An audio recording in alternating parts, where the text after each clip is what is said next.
welcome back to my channel. Welcome to 2023's mid-year freak out time.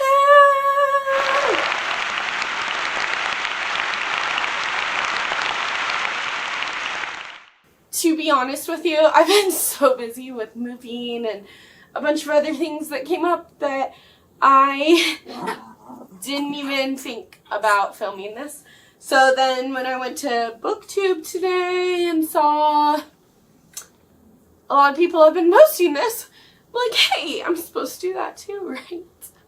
This is a video that I do every single year on my channel because you get to learn about my favorites, my least favorites, a little bit of things in between.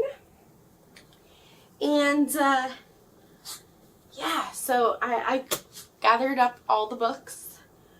And I have, as of today, I have finished 110 books this year so far. My goal on Goodreads was 120, so I might double it and do 240. That might be reasonable for me, but I don't know if I want to. We'll see when that comes up. I still have 10 more books.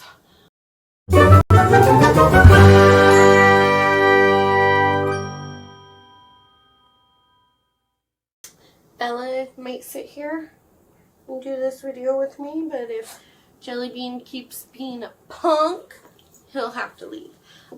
Let me grab the questions real quick. They're on my screen over here. So if I keep looking over here, it's because my laptop's there. The first question is, what is the best book you've read this year? And for me, I had two options, to be honest with you. Okay, I'm just going to tell you my two options. I do not recommend this to everyone. It's going to be a real triggering book for a lot of people. So please don't just pick up this book thinking it's a fun time, because it's not. It's demented. It's hard to read. It's earth-shattering. I cried during this book, which is weird because it's a thriller, and usually I don't cry during thrillers, but that is The Last Housewife by Ashley Winstead. This is the first Ashley Winstead book that I've read, and oh my gosh, it was perfection. It's really dark and disturbing, worse than like any Karen Slaughter that I've ever read. But I've only read a couple Karen Slaughter books. So in this book, you follow Shay. Yes, Shay. Who in high school, her and her three best friends kind of started hanging out with this guy that was basically pimping them out. And they basically became a part of a cult. And it took a lot for them to escape that. But now it's 10 years later, and one of her friends committed suicide, or at least that's the story that everyone is going with. But Shay doesn't believe that her friend would commit suicide after everything they've been through together. So Shay and her old friend Adam, I don't think his name is Adam. Anyway, her old friend start this podcast kind of trying to figure out what happened to her best friend back in college. So you get college chapters, but you also get chapters of what's going on right now. And Shay basically goes undercover in this cult to try and track down her friend's last few days. And it was intense, it was crazy, it was action-packed, and it just sickened me by some of the things that happened in this book. So definitely don't go into this one lightly. Check all the triggers for this one because there are a lot of them. But I loved it. So originally I was only going to pick one best book, but it would be a disgrace to not include my nonfiction. That honestly, my nonfiction would probably even be better than The Last Housewife. which is hard to do because I loved that book. This is another book that you need to check your trigger warnings. This is a nonfiction, so it's a true story. This is Know My Name by Chanel Miller. Everyone and their mother has read this book or was talking about it last year, and I was like, yeah, it's probably overhyped. Man, was I wrong. This book, oh, it was so beautiful and so sad. Again, I cried when I read this. So we're already starting out with 2 books that I cried during. But Know My Name follows Chanel Miller at this college party where she gets attacked, and then it's like the aftermath of what happens after you get attacked and the court case and the proceedings of just everything, and how sometimes it feels like our justice system blames the victim. Because it's like, well, why didn't you eat anything when you went to drink? How come you only ate 1 taco? Why were you dressed like that? And it just gave very emotional, compelling arguments about our justice system and about what happens after a woman gets attacked, and how somehow it always gets turned back to women and how it's our fault. And it was just a very powerful read. The most powerful read I've read this entire year. And, oh my God. It was just so heartbreaking, so emotional, but such an important read. So I would definitely check every trigger warning for both of these books. But they are both so emotionally charged, well, thriller nonfiction. They're just emotionally charged, amazing female characters. Only this is a true story, so it's not really a character. The next question is best sequel you've read so far this year. I don't read a lot of series. I'm not too much of a series girly. I am trying to be better and like expand my horizons a little bit.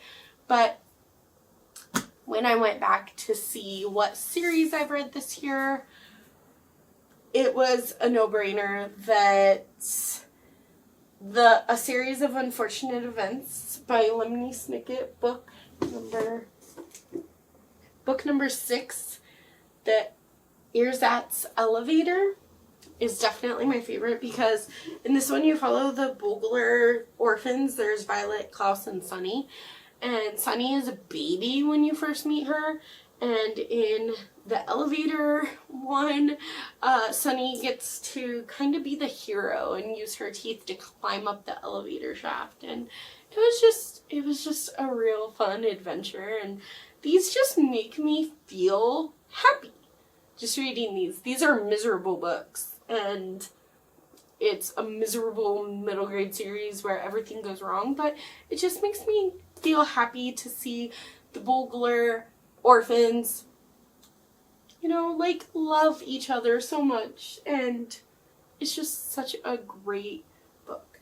The entire series is amazing, but this one's my favorite. Of what I've read so far, I still have 2 left. Is new release you haven't read yet but want to, The Whispers by Ashley Audran.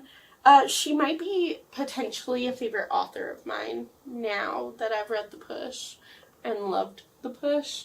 But yeah, this one just came out. It was one of my choices for this month, for June. Most anticipated release for the second half of the year. I don't really pay attention to what hasn't come out, but what's going to come out, if I'm being completely honest with you. I know a lot of booktubers, it's like their favorite thing to do is to look at upcoming releases and tell you about them. I kind of just go with the flow, and I don't really pay attention to new books. So I don't have an answer for that one. the biggest disappointment of the year. Oh my god, people are gonna hate me. People are gonna hate me. The Last House on Needless Street by Katrina Ward.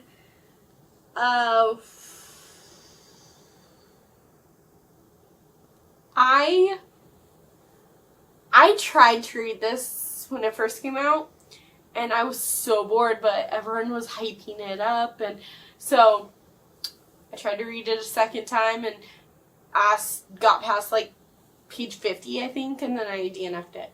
And then I got rid of my copy, and you know, it made it on the best books of 2022, and I'm doing that project. So I was like, okay, fine, I'll read it. But it was so disappointing. I wish I would have stuck with my DNF.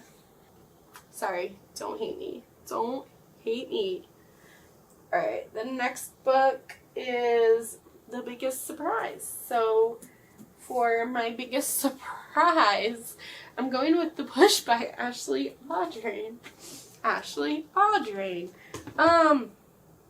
Okay, so funny story about this is that when it first came out, I attempted to read it, but it was like listed as like intense horror novel or thriller or something like that. And I didn't really, I couldn't jive with the writing or anything. So I DNF'd it, unhauled it. Clearly, I got another copy. I attempted to read it again under the impression that it was more of a literary fiction on motherhood.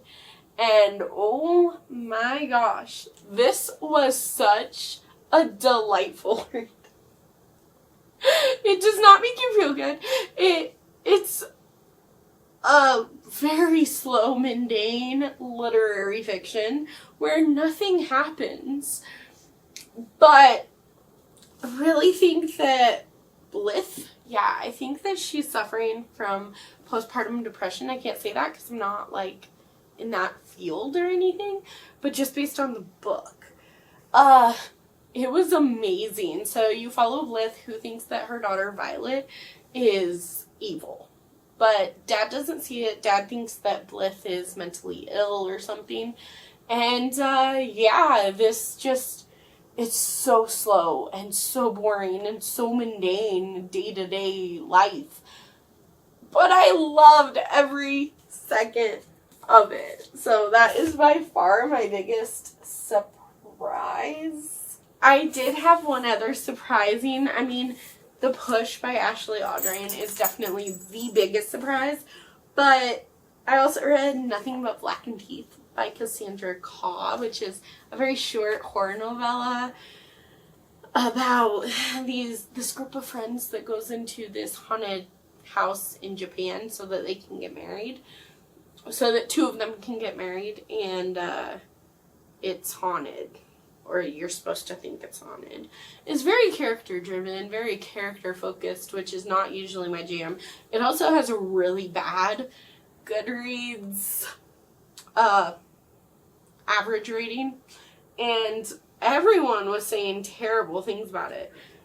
So I went in thinking that I probably wouldn't like it, but I just ate this up. It was so much fun. Favorite new to you author, whether it be debut or not. So I'm trying really hard not to use the same book for too many questions. This one you will see later though. So We Spread by Ian Reid. Ian Reid is the king of like horror. Yeah, because he also wrote I'm Thinking of Ending Things, which was pretty good. But then when I read this, I'm like, oh yeah, that solidified him as a favorite of mine. Along with Kate Alice Marshall, What Lies in the Woods. That was so good. But this is the second Kate Alice Marshall that I've read. And I just will continue to read anything that Kate Alice Marshall writes. Along with Stacey Willingham, All the Dangerous Things is a really good one. So those are some of the newer to me. I've given them all at least 2 shots, and they've wowed me both times. Then new fictional crush. I don't really have crushes on the people that I read about or the characters. So I tried to shush this one as much as I could, and I guess that Luke, he was really sweet. He was such a sweetheart in Drunk on Love by Jasmine Guillory. So this like age gap, a little bit forbidden, because Margaret and Luke have a one-night stand, and Luke thinks that it could be more. But then he goes to work and he finds out that she's the boss. She's the owner of the winery that he just started a job at. And so kind of was awkward, but he's such a cinnamon roll. He's so sweet to her, and he's like, oh, it's okay, you're my boss. And then he's just like, well, do I want her as my boss or as something more? And it was just he was just real sweet. Newest favorite character. Again, I told you that Ian Reid would be back. So We Spread by Ian Reid follows this woman named Penny, who is getting older, and she's kind of confused, and she doesn't remember a lot of things because she's basically losing it. And I just love Penny because it felt like I was getting a great big grandma hug.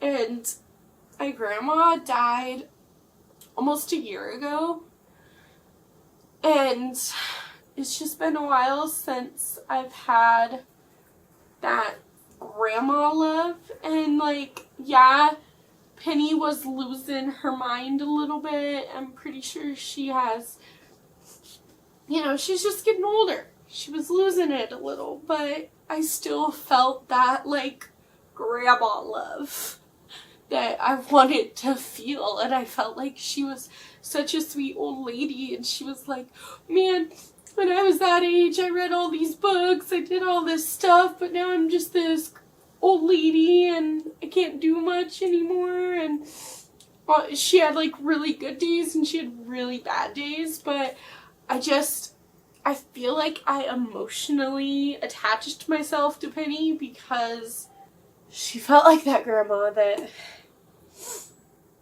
passed away, and I needed that in my life at that time. But I have a couple more characters that I just really just fell in love with a little bit. So there's Isabel from All the Dangerous Things by Stacey Willingham, who is also another new favorite author of mine. But this follows Isabel, who will stop at nothing to get her baby Mason back. Mason was taken out of his crib a year ago today, and she doesn't think that anyone killed him. She thinks he's still alive, but he's being raised as someone else's baby. And she is such a freaking amazing mom, even though no one believes her that he's still alive and they all think she's crazy. She will do nothing. She will stop at nothing to get her child back. And that's just the kind of mom that I want to be someday. Okay, I think I'm going to stop there. I did get more answers to that question, but I think it's a good place to stop. Let Made You Cry. So again, We Spread by Ian Reid made me cry. Know My Name by Chanel Miller made me cry. The Last Housewife by Ashley Winstead. But the one that I got for this prompt was Before I Let Go by Kennedy Ryan. Oh my gosh. So you follow Yasmin and Josiah, right? Josiah, who have been married for a long time.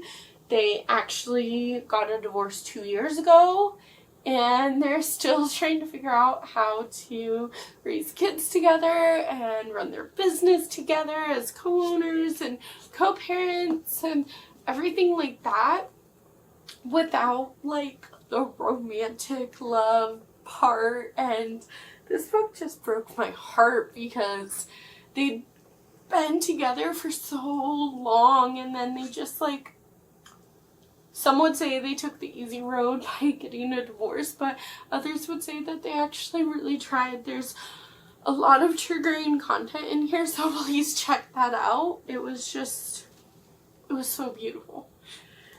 Una Out of Order by Margarita Montemor. This follows Una, who on her 19th birthday, which is also New Year's Day, she wakes up and she is, I think she wakes up on her 20th birthday, but she's in her 50-year-old body. Okay, 18. Okay, so she wakes up on her 19th birthday, but she's in her 51-year-old body. And she's lived this very amazing life, but she doesn't remember any of it because yesterday she was 18. And this follows Una as she goes through her life in whatever freaking order the world wants her to. And slowly you start to piece together her life. But it brings on these questions like, if you knew that I was the love of your life, if you knew that you were going to meet the love of your life and that you were going to have an amazing marriage, but you meet your love of your life as you at the time that you guys are getting a divorce, at the time that you're going through this major heartbreak with the one that you're supposed to love.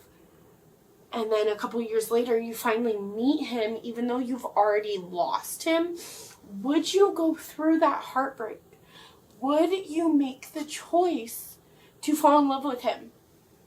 Even if that meant that, you know, you're going to have that bombshell of a divorce and that's going to break you. Like, would you still go through it? And it just makes you think of all these questions of like, well, would you do that even if you knew it ended badly, or if you knew it ended in heartbreak? And it was just so beautiful. Alright, our next one was a book that made you happy. Wow. I know I'm really trying not to, you know, like use the same book twice, but Drunk on Love or Get a Life, Chloe Brown by Talia Hibbert. This one I just read this month, but actually I reread it this month. But I love this book because it's the only book that I've ever read that has really good fibromyalgia representation. But you follow Chloe, who is a big grump because she's always in pain, and she kind of uses fibromyalgia to not do things in her life, which, like, I understand. I have someone very close to me that has fibromyalgia. But on a day when she almost dies, she makes this list, like this bucket list of things to do, and then she gets Red's help, and at first they don't like each other, but because he's so happy and, like, he always wants to go on adventures, and she's so, like, grumpy and not really down for many adventures. And so she gets his help, and she's just like, can you help me, like, live out some of my list? And through that list, they fall in love, and it was really, really cute. It was cute. Most beautiful book you've received or bought so far this year. I didn't really pick one for that.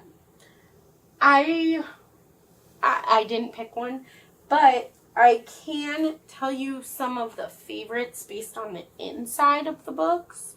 So, For Your Own Good by Samantha Downing. Also, this really works for a new favorite character of mine. This follows Teddy Crutcher, who is a high school teacher who kills people. And that is an amazing, like, I feel like I would want him on my side at my school. But Then another one that I really liked was Stay Awake by Megan Golding, which kind of reaffirmed her as one of my favorite authors. And The Last Word by Taylor Adams, which was just a real fun, atmospheric, dark time. It was scary. It wasn't like disturbing like The Last Housewife. It was just scary. I was legitimately scared, which doesn't happen very often in books. Then our last question, what books do you need to read by the end of the year? All of them.